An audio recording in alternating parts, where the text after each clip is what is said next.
দর্শক, আপনাদের স্বাগত জানাচ্ছি বাংলাদেশ প্রতিদিনের ডিজিটাল প্ল্যাটফর্মে। সাথে আছি আমি মহিউদ্দিন মোল্লা। আমি এখন অবস্থান করছি কুমিল্লা নগরীর জিলা স্কুল মাঠে।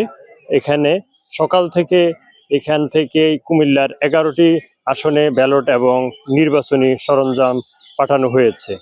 আপনাদের জানিয়ে রাখি, কুমিল্লার এই ১৫০০টি কেন্দ্রের নিরাপত্তার জন্য প্রায় ২৬,০০০ আইনশৃঙ্খলা বাহিনীর সদস্য মোতায়েন করেছে নির্বাচন কমিশন।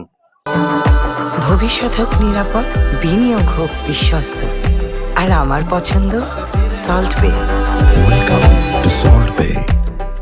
বিশেষ করে আপনাদের আরেকটা তথ্য জানিয়ে রাখি, আমাদের কুমিল্লার 11টি আসনের ভোটার সংখ্যা প্রায় 50 লাখ। তার অর্ধেক নারী এবং অর্ধেক পুরুষ। তো তাদের নিরাপত্তায়, ভোটারদের নিরাপত্তার জন্য ২৬,০০০ আইনশৃঙ্খলা বাহিনীর সদস্য, পুলিশ, র্যাব, সেনাবাহিনী, আনসার মোতায়েন করা হয়েছে। এবং আমরা দেখতে পাচ্ছি শহর এবং গ্রামে কুমিল্লায় নির্বাচনকে কেন্দ্র করে একটা উৎসবের আমেজ বিরাজ করছে। আর সকাল থেকে যদি আজকের দিনের দিনলিপি আপনাদেরকে জানিয়ে রাখি, কুমিল্লা কোথাও কোনো অপ্রীতিকর ঘটনা ঘটে নাই। তবে মুরাদনগর, চৌদ্দগ্রাম, মনোহরগঞ্জের 2-1টি জায়গায় বিএনপি এবং জামাতের সমর্থকদের টাকাসহ আটক বা এরকম কিছু বিচ্ছিন্ন ঘটনা ঘটেছে। তো আপনাদের আরও অন্য কোনো আপডেট থাকলে আপনাদের জানাবো। সে পর্যন্ত ভালো থাকুন। ধন্যবাদ।